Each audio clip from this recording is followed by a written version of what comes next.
Welcome to the SOL podcast. I am your host, Drew Baker. I'm here with the Iron Man. How are you today, Iron Man? I'm fantastic, Drew. Thank you. I'm really excited about today's show, and we've got a surprise for everybody. I'm really looking forward to this season, and I'm hoping everybody else enjoys it. I was excited as well until I ran into some cord problems after hours of getting everything ready to go. Hours and hours of your audio production services, which, by the way, were fine-tuned about 20 minutes before we tried to start the show. Fine-tuned. And then there was an obnoxious buzz, which got me in a bad mood, but I guess we could always, kind of fall back on our good buddy who helps us get through some of these hard times. That's how I felt. I was going through hell trying to get those cords to work. But on another note, we have a guest, but possibly a little more. If you watched one of our promo videos early on, we indicated that we might have a little surprise today. I think we do. Is that right, Matt? Is there a surprise here in the studio? I think we do have a surprise in the studio. We have a potential new co-host here with us today. A co-host, and I believe this co-host appears to be female. Oh, definitely. That's right. Yes. Which would be nice to have a different perspective than just the male perspective on a lot of these topics, don't you think? Well, honestly, I always relied on you for the female perspective, Drew, but that's fine, yes. Well, Matt, we all know how you use chainsaws and other objects and manly power tools and how much destruction comes from that. And zero order. Thank you. No problem. But with no further ado, we have Kelsey on the program today. Welcome, Kelsey, everyone. Hey, everybody. It's great to have you here, Kelsey. It is great to have you, and we think you'll add something that we are missing here in the show, and we're excited. And be nervous, because that's what's important. Make sure you screw up a lot. Matt is great at doing that, and we just kind of learn from him. It's the best thing I can suggest you do. Whatever Matt does, do the opposite. That's right. Wow. It's going to be a team-up job. Apparently I'm getting ganged up on now. It? That's Yeah. fine. Well, today's show's pretty interesting. We're going to call it Truth or False. We're going to deconstruct defamation. It's been a while since we've really dug into some legal topics. I think we try to get that out there for the public as something that is enjoyable to learn a little something about, but it can be overdone. So we're not going to totally overdo it today. We're going to hit a few of these items like slander and libel, and what does it really mean to be defamed? It's a word that's thrown around a lot, but what does it really mean? And do you really have a, quote, legal action when there's slander or libel? What do you have to prove? So that's one of the topics we're going to cover today. Just as a way of finding us, you can find us on Facebook, Facebook Live, iTunes, Spotify, iHeartRadio, Pandora, Deezer, pretty much anywhere you tune in to listen to podcasts. We are also going to get our YouTube page. We have a channel, and we couldn't figure out why nobody could find it. Matt, would you want to chime in on that? Well, after a lot of research and a lot of banging our heads on the desk, yes, we found out that apparently we need 3 posted videos to our YouTube channel before they'll make it visible to the public. So that would have been nice to know before the hours of why is this not working. Yep.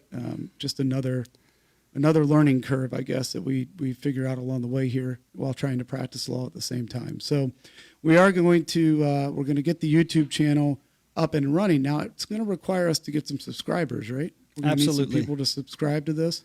And after today, there will be the special 3 video requirement will be met.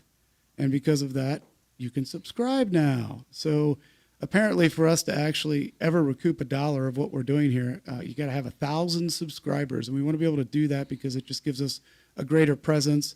It certainly allows our audience to, we'll have many more shows, I think, if we can afford it to do that way and not have to, finance it out of pocket all the time and forego certain things to make sure that we can have a podcast now. Well, I'm sure everybody out there subscribes to other channels on YouTube. And as you know, once you subscribe, you'll get instant updates whenever we're going live or whenever we post new content. So that'll be the benefit to you for doing that. And we look forward to it. Yeah, that's right. And then also don't forget, you can always call in during the show. You can say your piece. We're not here to judge your piece. We are here to make fun of it probably. But in all seriousness, we always like a different perspective. And we certainly encourage that. The number to call in is 610-600-1SOL or 1765. Now, tomorrow we're going to try this again, assuming that the cords don't do what they did earlier today, and then we're going to try to have one more because I got to go out of town for a little bit. But we don't know what the topic's going to be yet, but we'll send something out. And then getting back to today, very simple. As always, I've got to play the dreaded disclaimer. I have no choice. There's going to be some legal talk today, but it's not legal advice.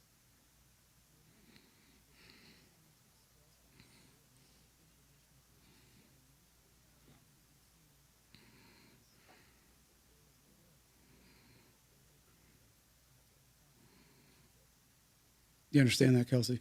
Yeah, I think so. Okay. We're not. So I'm everybody's lawyer. Exactly. You are the non-lawyer of the bunch, and even though we are the lawyers, there is no legal advice, but certainly some legal discussion, right? Hope so. All right, here we go. Let's get into defamation. It's a word that's thrown around a lot. Do you agree there, Matt? I think we hear, oh, I've been defamed, or, we have clients sometimes that'll call in and feel that they have, excuse me, a very, reasonable and reliable claim, but not knowing really what is required to be proven in those claims is what makes it difficult. I think the word just gets thrown around randomly and too often without real knowledge of what it means. And same with the types of defamation. You have libel and slander, and many times I hear the two reversed or misused, which is easy to do because if you didn't go to law school, why would you know the difference? We're going to clear that up today. We're going to give you guys some real deal legal substance to take with you so you know and you can correct your friends when they do it wrong. That was the main goal, I think, right? Absolutely. Okay. Yeah. We thought maybe some form of a game show would be fun.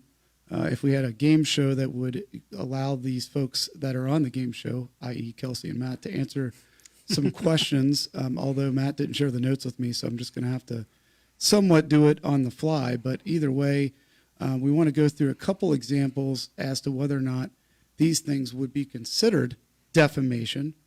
So we call this true or false defamation proclicate. Wait, did we come up with a full name on it? Was it? No, defamation deconstruction. Sorry. Yes, here we go. I picked this. I like this song. Thanks for sharing your notes from across the room.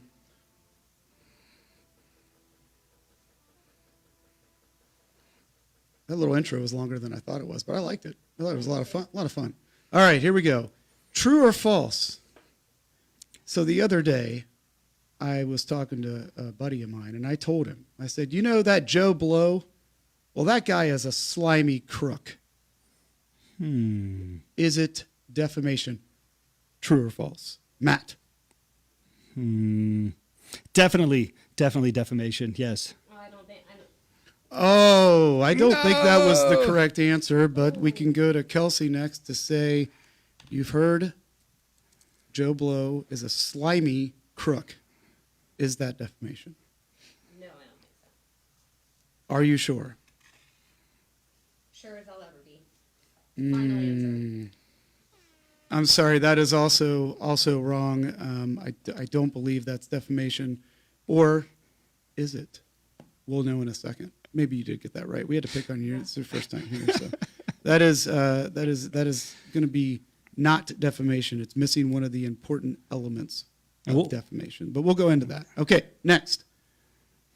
So Matt just wrote a tweet while we were sitting here about his boss because his boss touched him inappropriately last night. Is that defamation? Again, I want to focus on the tweet part. Matt, go. Yes. All right. Come on. Oh, come on, man. Come on, Come man. on, man. All right, Kelsey, what do you think? I think it depends on whether or not the allegation is true. Oh, look now at we're you. getting Look now at we're you. getting to it. All Now right. we're figuring it All out. right. So there's more to this than just maybe a written or a vocalizing a particular position or fact or not fact. Sounds like it. Sounds like we've got at least some ideas. Let's dig into it, Matt. So tell me, what is the difference between libel and slander? Well, the difference is, between the two. One is published, so in written word in some way, shape, or form, whether it be in a tweet or in the paper or somewhere where you can actually read it. It's What is that called? published. Sorry? What is that called? Libel. Libel. Correct. Libel. That is libel. Libel is written. That's the important part to remember. Yes. If you write it and it's a written publication, then that is libel. Okay. Right. So can you guess the other one? Because Oh, well, I guess so. Slander is just oh, spoken. good job. Thank you. Good job. Thank you very much. You had one choice, but yes, slander is Great. Yeah, it's spoken word. The question becomes, though, if you let's say that gets recorded, because everything nowadays is recorded and it gets published. Yes, as but a were you the one recording. publishing it, or was someone else publishing it? Let's say somebody else publishes it, I think that changes the game. doesn't it? It does. Because you didn't publish it. It does. So, but Kelsey, you know now the difference between libel and slander, and you will not make that mistake again, right? Spoken, slander, they both begin with S. That's how I'm going to remember it. Great way to remember it. All right, Might have been the there way we I remembered it on the bar exam. I don't know. Probably. Or I thought about the things I said about Matt, and I realized I said them. And I was like, oh, that's slander for sure. Yeah, Yes. I got it. Daily. Daily. All right. So look at this. Slanderous. I pulled out. It's a Barbary. It's a Barbary convisor for the lawyers that tune into this show. You know how valuable this book was when we were studying for the bar exam. But it does a really great job of breaking down some of the elements. So before getting too heavy into the law part, when you're going to prove a case, if you're the plaintiff, you end up being the person that has the burden of proof. So you just can't show up and say, I want damages for this, and then the other side has to prove that they did or didn't do something. You've got to prove it. It's on you and only you. And the law likes to set things up with elements, as we call them, which are just different pieces to the puzzle. And if you have all the pieces, then you have a claim. If you miss a piece, you don't have a claim, and therefore you're basically left out in the cold, and you're going to get your case dismissed or thrown out. So with defamation, there's different elements, and I'll just briefly go through these. And Matt, you can tell me what you think of the actual. This is right from the I mean, this is golden right here. This is good material. This really is. The elements are defamatory language. Can you give me an example of a defamatory language? Would that be Joe Blow is a slimy greaseball? Yes. Okay. Of concerning the plaintiff. So this would mean the person that's bringing the action, right? So Joe Blow would have to bring a Joe suit. Blow would have to bring the lawsuit. You called me a slimy crook. Yeah, you were the one that did it. And then this gets to our example in the game show. What were we missing? Well, the third component is publication. And that has to be by the defendant to a third person. So if I'm saying it to myself, I'm not publicizing it. If I'm saying it to a group of people and it's been published in some way to a group of people, then arguably I meet that element. The fourth most important, in my opinion, that comes with this is there has to be some form of falsity. So if I say a true statement and I know it to be true about someone, even though that statement is a negative or could be derogatory, if it's a true statement, you lose because you can't prove that what I said was untrue, right? Yes. Yep. All right. And then finally, of course, you always have to have damages in a claim. Important. And you have to have something that's going to damage, ultimately the reputation of the person that's bringing the lawsuit. So that's where a lot of people get confused. They think that this is all about whether or not they said something about me. Well, it depends. Was it true? So, I could say some things about Matt, for example, and yes, they're derogatory, but they're true. So how can I really? No, it's true. Thank you. It's true.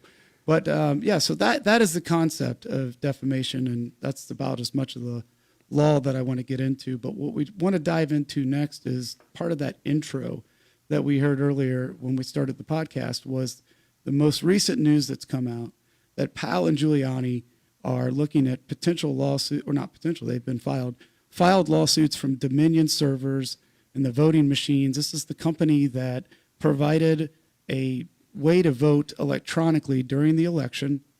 And Giuliani and Powell have both spoken out in a number of occasions, press releases, among other things, that this particular machine had defects and had problems, and made this a very publicized event prior to the election here recently, or I should say the nomination recently of Joe Biden. And because of that, this has prompted Dominion to file defamation lawsuits. What do you know about that? I think you read some of the complaints, Matt, right? Well, for starters, I'd like everybody to know if they were looking for some light reading material, that this complaint could put them to bed quickly late at night. It's a short 107-page complaint. Oh, is that all? That's all. And it actually goes through a lot of different facts. Again, it's in a light most favorable to the plaintiff. Obviously, this is their complaint. They're alleging facts that they believe to be true in this complaint. Let's also make this a little more understandable. A complaint is a word that we use. It's really a lawsuit. The formal legal definition of a lawsuit is a complaint. And just to give some perspective on what Matt just said with being so lengthy, what are our average complaints are maybe 8 pages. That would be a long complaint. With a lot of detail. So to be at 100 plus pages is just in this particular complaint, it appeared that they listed every single instance in which they believe Giuliani. This is the Giuliani complaint and lawsuit. Every single instance in which they believe he had defamed them in one way or another. So whether through a podcast or him being on somebody else's shows, it just listed every single statement he had made, and then they tried to make statements to show that what he said was actually false. Right. From their perspective. So again, it's in a light most favorable to them because they're the one drafting this thing. And so all of the facts are to be taken sort of with a grain of salt because this is them saying, here's what we think. Of course, he hasn't answered the complaint yet, so we won't know what his answers are. Well, I know what the answers will be. Deny, because that's what we do in answers. Right. But at some point, though, he'll have to, They're going to have to come to task with this at some point. But nonetheless, to have something that's that specific, typically when you're going to file a lawsuit, if it's a fraud case, you have to do what's called plead with particularity, meaning I have to outline the specific facts of my fraud allegations. Anything other than that, it's general allegations, meaning you don't have to get specific at all. You can say there was a car accident, had a duty to drive, safely. You didn't drive safely by running the stop sign. I incurred damages. I was hurt. I want, $25,000 or more so I can be in common pleas court. That's it. Yeah. So to go that deep into the facts is kind of odd. Right. Here they could have just simply said, here's what he said about us. It was false or made with reckless disregard as to its truth, and we were damaged. Yeah. And that's really, it could have been done in probably 10 pages or less. Now, the question is, they wanted to put was the it a facts out smearing there. campaign? I mean, was it an attempt to smear by putting these things out there in the general public? Because as most people know, these things are all public records. So, was that the reason? Or I think an alternative theory that we had come up with a while back ago was this by design on the other end? Was Giuliani and Powell hoping that there would be a lawsuit? Because what that does, for everyone that doesn't know, is it opens the floodgates of information. So now, through what's called the discovery process, they have the ability to go in, dig out, and ask for anything that they think is relevant to the allegations against them. If the other side doesn't want to give them up, then they go to the court and they ask the court to compel that. So the court says you've got to give it to them if it's legal, if it's evidence that is discoverable. There's always an argument about that, and there's going to be tons, I would guess, tons of requests to seal certain information, or just some sort of gag order placed on some of the information because of trademark issues and their setup there. How do they design these machines? Because some of that I'm sure is protected under patents and whatnot. So, but arguably, was this something that they knew would happen so that now Giuliani and Powell can get what they've been looking for? What do you think, Kelsey? I just don't know why Dominion would have walked into that trap after all of this time. That's what we were thinking too. Like they have to have lawyers, right? I would think they have a couple. I'd be more inclined to think they were trying to intimidate him with the $1 billion lawsuit, hoping that could shut him up. And maybe now, hopefully, it's going to turn around and backfire on him. So. I don't know. I'm in agreement with you. They've got lawyers that can obviously draft a complaint of 707 pages. So I mean they're obviously paying somebody to do a lot of work, and you would think those lawyers. I mean, if they came to me, which they called, but I was too busy. Did you know that they called and asked? And I just didn't have the time. I'm sure too they busy. But if they would have come to me and asked, "What do you think we ought to do?" I probably would have said, "Look, you may open yourself up to something you don't want to." And I would assume that they would have given them some of that same advice, but then in weighing what they wanted more out of it, maybe the lawyer said, "Go ahead, it's not going to hurt you." But I think that comes down to whether there's falsity involved. I mean, if you're confident enough to file the lawsuit, I'm assuming you're confident that your machines did what they were supposed to do, and that what you're accusing the other folks of doing, may not be true. I don't know. That's the tough one.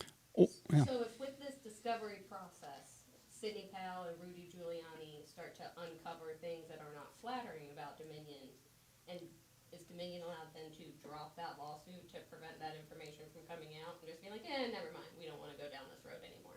Yeah, absolutely. I mean, you can dismiss a lawsuit as a plaintiff at any time. It's your suit. You have the burden of proof. So certainly you have the right to dismiss your case, and there's not going to be, at least initially, any fallout from that. Now, public opinion maybe, but outside of public opinion, what could happen is if Giuliani and Powell feel as if the lawsuit itself defamed them by making these allegations that what they were saying were false and that they were promoting some kind of fraudulent agenda, then I would say they could absolutely sue Dominion back. It would be essentially just, saying it was either a frivolous lawsuit of some kind and that they were damaged by those frivolous allegations. So, I mean, there may be some risk in dismissing it without some form of a release and a settlement agreement. But otherwise, I mean, sure, they could dismiss it at any time. And maybe, to your point, maybe that's the lawyer's game here is let's go and file the suit for public opinion, get it out there, and then we can dismiss it later when they start wanting the goods. You know what I mean? Yeah. Like they're requesting the goods now, and let's just drop it. Well, of course, in this process, through the answer provided by either Powell's case or Giuliani's case, they may have those counterclaims. And so even with that, would it still just go away automatically if you have counterclaims? No, and that's a good point. We didn't talk about that. A counterclaim is if Matt sues me and he makes allegations against me for whatever, probably being better looking or whatever it is, it doesn't matter. But whatever he does, fake news, I can actually sue him back within the same lawsuit. And that's what's called a counterclaim, meaning I've countered the claim he's made against me and actually said, no, it's you that did the wrong thing, and therefore I'm going to sue you back. And then there's also something called a cross claim, which is always something that I get better now in practice, but in law school it made no sense to me. I understand. It was hard to understand back then. You need the practical side, but that's just essentially bringing another person in that you're saying that this individual, while you're pointing at me, you should really look at them.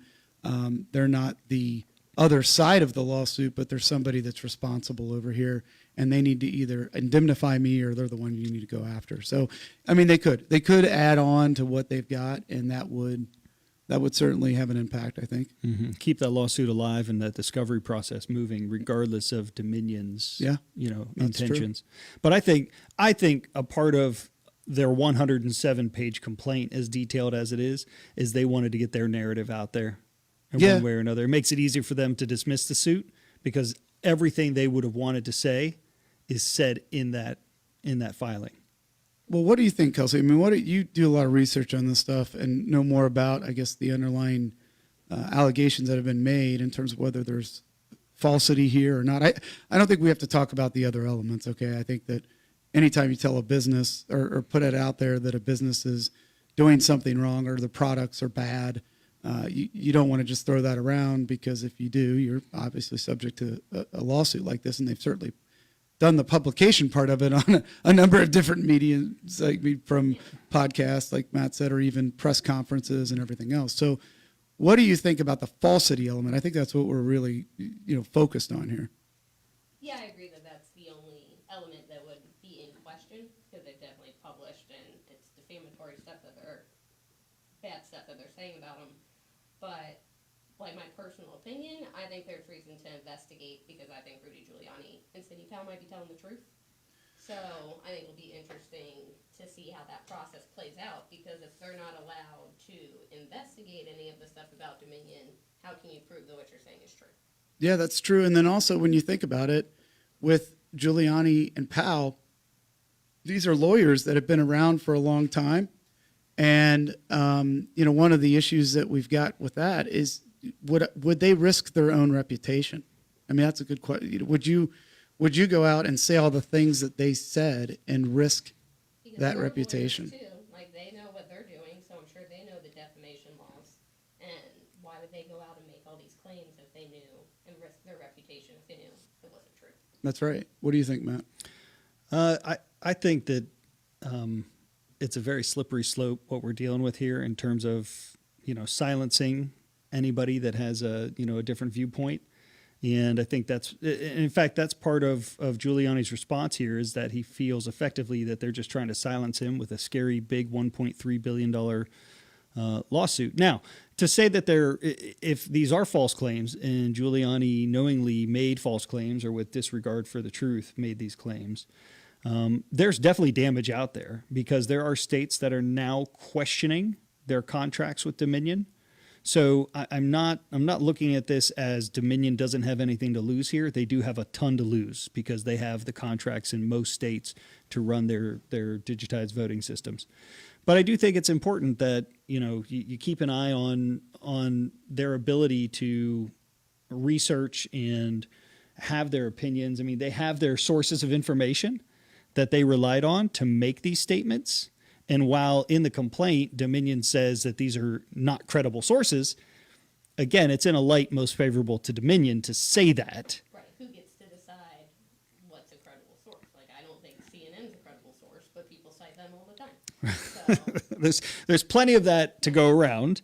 But of course, at the end of the day, they're the ones who are going to have to prove that Giuliani knew and or should have known that these weren't credible sources. Of course, they also make a lot of statements about Giuliani's time as a mayor and as a federal prosecutor, and that he should have known the people he was relying on weren't credible because of his his experience in that field. All right, well, here's another legal question for you then.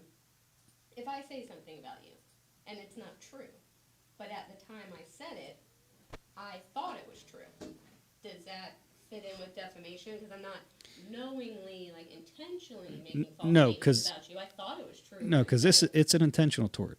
So you have to have some motive there, some intentionality. The sources, if I truly believe who I heard it from.